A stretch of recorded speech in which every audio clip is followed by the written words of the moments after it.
According to multiple religions, if all goes well, then you'll end up in heaven after you die.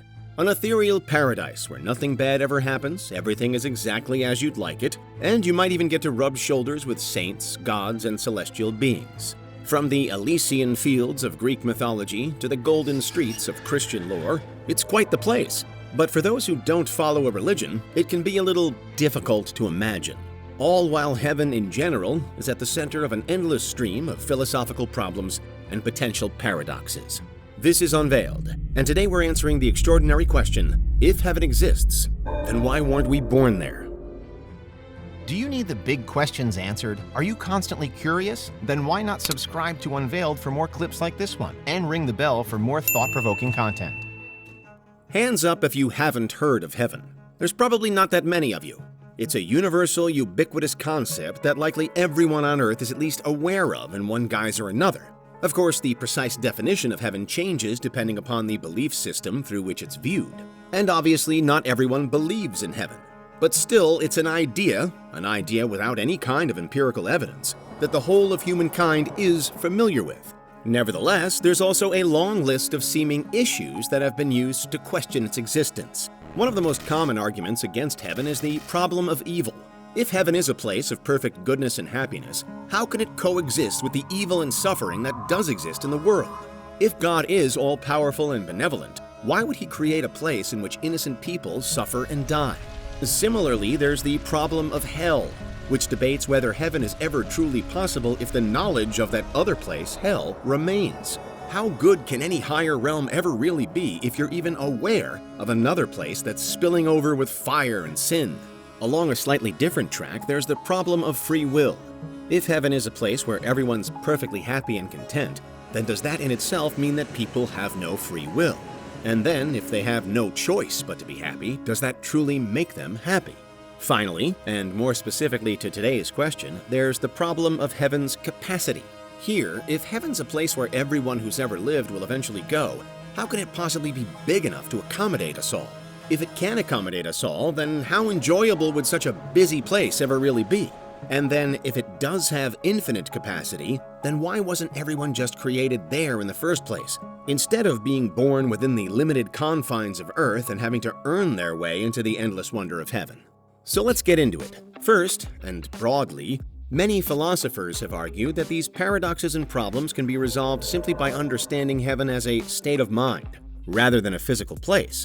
They suggest that heaven is a metaphor for the experience of perfect happiness and fulfillment, which can be achieved in this life or, depending on your beliefs, in the afterlife.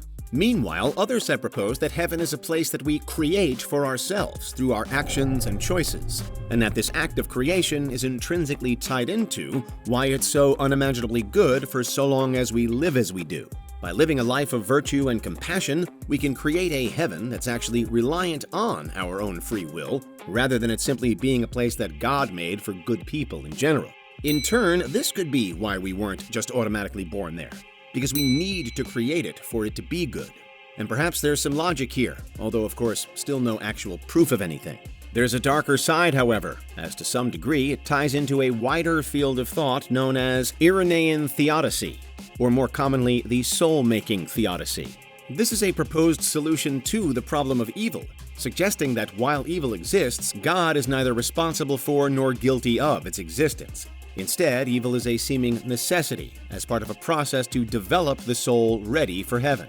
It can be an extremely controversial take, as some have understood it to justify suffering, a clearly very dangerous idea. A scene in the Russian author Fyodor Dostoevsky's final novel, The Brothers Karamazov, has before been highlighted as capturing the terrible balance. In it, one character asks another whether he would enable eternal happiness in mankind if the only way to do so were to torture an innocent child. The other character replies that he wouldn't. Bringing it back to the concept of heaven specifically, and while it perhaps makes sense that people can create their own heavens based on their actions, the implication that evil exists in order to shape that is disturbing. Again, how can heaven be good if it needs the bad to compare against? Zooming further out, why would we be born in this place where evil does exist, simply to make our way to a better place where it doesn't? In many ways, couldn't even that existence of evil make heaven impossible?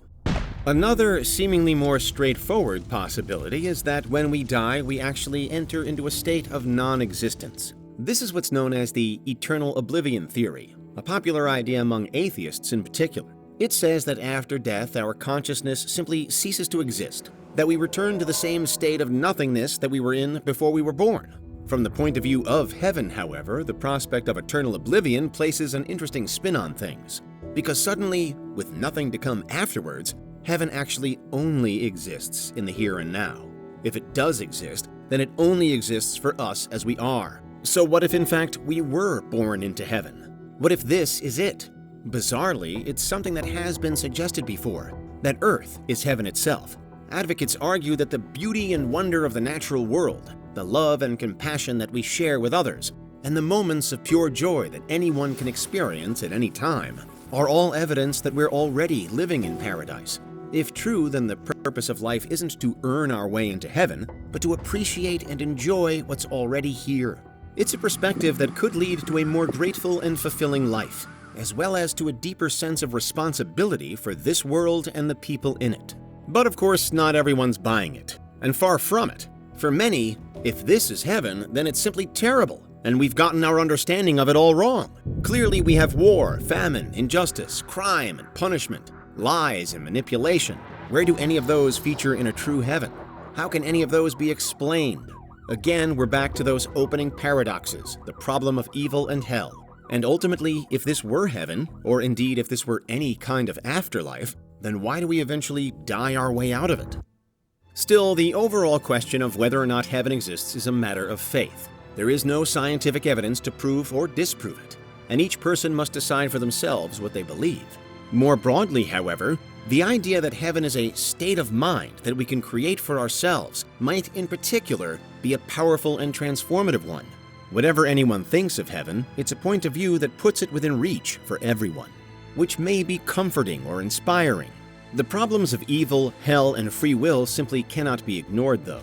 Many religions pitch life on Earth as something of a test, proposing that the struggles and trials of living are all part of our journey toward eventual perfection. But the argument against asks, how can that be? If an existence without suffering is available, then why weren't we offered it from the beginning? If heaven exists, then why weren't we born there? For now, perhaps the only takeaway is that we should all try our best to enjoy this life above all, and to help others to enjoy it as well. At times it can feel like an impossible dream, but there's always hope and kindness, love and art, beauty and laughter, in this world, even without another place beyond. What happens after we die? It's a big question, and the most popular answer is that we go to heaven, and that heaven is pure paradise. Think of it as the best, most agreeable, most enjoyable place you can imagine, and that's what we're dealing with here. Everything is good, nothing goes wrong, and it all goes on for eternity. But how can that be? This is Unveiled, and today we're answering the extraordinary question, what if heaven is terrible? Are you a fiend for facts? Are you constantly curious? Then why not subscribe to Unveiled for more clips like this one and ring the bell for more fascinating content. For today's video, we're not debating whether heaven does or doesn't exist. We're not especially concerned with the form it takes, if it does exist, either. And we're not about to tell you how to get there. We have covered most of these topics in other videos, though, so be sure to check them out after this. But for today, we're more simply imagining that heaven is a place where people go after they die. For every one person in this life, there's the possibility of one more soul or spirit or consciousness in heaven. We know that, broadly speaking, the promise of an afterlife provides comfort, guidance, and focus to millions on Earth. But statistically speaking, it triggers a bit of a headache. First of all, who gets in? There's potentially a huge population issue. If we take just the modern human as even having a chance of entry into heaven, we're casting our net up to 300,000 years back across history. Even the most conservative estimates claim that around 100 billion people have lived on Earth during this time, roughly 7.8 billion of which are alive today. That means that even if only half of everyone who's ever lived gets into heaven, there's around 50 billion people there. Say the figure is more like 80%. That's 80 billion souls, all in one place. When you imagine paradise, do you see 80 billion people? Or would you rather it be a little quieter? Consider, too, that the population of heaven will have started to spike in recent years, in line with the fairly spectacular figures we've seen down here on Earth. In the year 1800, the global population was around 1 billion. By 1900, it had grown to about 1.6 billion. By 1950, it was 2.5 billion. And then the figure truly took off, so that by the year 2000, it was more than 6 billion, and today, in 2021, we're speeding ever closer toward the 8 billion people mark. The effects of this recent rapid change are continually debated and analyzed by experts in the modern world, but in heaven, the effects are pretty simple. There are more people than ever, and they need to make way for more people still at an increasing rate every single year. In 1950, there were 50 million annual deaths in the global population. Today, it's up to 58 million, a relatively small increase, you might say. But projections by Our World in Data say that by the year 2050, we could be past the 90 million deaths per annum. Whoever is keeping the books in the afterlife, then, is about to see their workload skyrocket. And again, it could be argued that this doesn't tally with the stereotypical image of heaven being a peaceful and harmonious place. Really, it's less bliss and more bustle, less serene and more, well, stressful. But perhaps we shouldn't get too bogged down by the numbers. Heaven, after all, is endless and eternal, so it's a good bet that it can handle any number of occupants. Indeed, the more, the merrier, because a busy heaven means that less souls will have wound up in that dark, miserable, and fiery other place, hell or the underworld. So, let's imagine that you're a soul departed from this mortal plane, but your ticket into heaven is stamped and verified. It's a little louder than you might have anticipated, yes, but otherwise it's all good. Now to find your friends, family, and loved ones. But here lies another potential pitfall of how heaven would actually work. What if one of those people you had been expecting to meet up with actually isn't there? Or perhaps even worse, what if it's impossible to recognize them in amongst the celestial angelic crowd? And we're dealing with a broad version of heaven in this video. There are no set rules for getting in. But we know that there are variations of these rules between religions and belief systems on Earth. Thereby, in some instances, you might be permitted entry via one religion but denied by another. And so, your fate hangs in the balance until such point as it's revealed to you which rules were the right ones. That is, until such point as you've died. What happens then if, for whatever reason, your best friend doesn't get in? It would be bad enough for them, naturally, but also terrible for you, because you'd be facing eternity without someone who's important to you. So how could heaven ever be that enjoyable under these circumstances? There's also the issue of perfection. Many versions of heaven include that those inhabiting it are either already perfect souls, or they've elevated to become perfect souls. But could this state of invariable perfection actually cause more harm than good? Mightn't it take away individual traits and personalities, for example? And for anywhere to ever be considered truly perfect, would this mean that even the concept of hell will have had to have vanished too?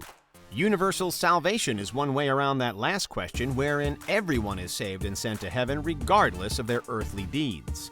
God reconciles with all, and everyone ends up happy. But with such complete happiness already in the bag, one question asked by skeptics of heaven is, what would motivate the souls that inhabit it? What would inspire them, or even please them? And as a result, would they even need such ties as friendships and family? Amongst some of the harshest criticisms leveled at the idea of heaven is that, according to some, it might not even be possible to employ free will there, because that would risk imperfection. And so, can a place where free will doesn't exist ever really be that great? And all of this is before we've considered whether it's only humans that get into heaven. Is there also a place for pets, for example? If there isn't, then wouldn't it be imperfect from the outset, from a pet owner's point of view? And why stop at just domesticated cats and dogs? Say you're a naturalist and you've dedicated your living years to saving pandas. If there aren't any pandas in heaven, then wouldn't you be a bit disappointed? Or say you've spent your life as an explorer passionate about the Arctic Circle. If you were asked, you'd probably like heaven to have polar bears, rough seas, and extremely cold temperatures. But none of those descriptors really fit the bill for what we're usually told heaven will be like. Again, there's argument that all eternal bliss would really achieve is stripping us of what makes us, us. But there's also the problem of physicality here. Across almost all versions of heaven, we accept that we'll be inescapably leaving our physical bodies behind. So, even in an afterlife where free will does still exist, and we are still motivated and capable of seeking out loved ones, there are no hugs to give them. There are no hands to hold. And there isn't a conversation to be had in a physical sense without mouths, vocal cords, lungs, etc. to make it happen. Even if your pet dog does get into heaven, you can't pet it. And if heaven is like the Arctic Circle, then you can't feel it. According to some versions, feasting is a big part of the afterlife. But eating and drinking would surely be difficult too. Finally, imagine that you have a favorite tree in this world, and fortunately for you, it does get replanted in the ever after. Unfortunately, you'll never be able to climb it, sit by it, or potentially even see it. But still, in theory, the leaves would grow forever. And that's arguably the final, faintly frightening aspect of heaven. It's said to be forever. Eternity is really impossible for us mere humans to get our heads around. So much so that even eternal bliss is daunting to some. Even an alternate physical domain with free will comes with the caveat that this will never ever change. It's a whole new, wholly alien level of existence for us.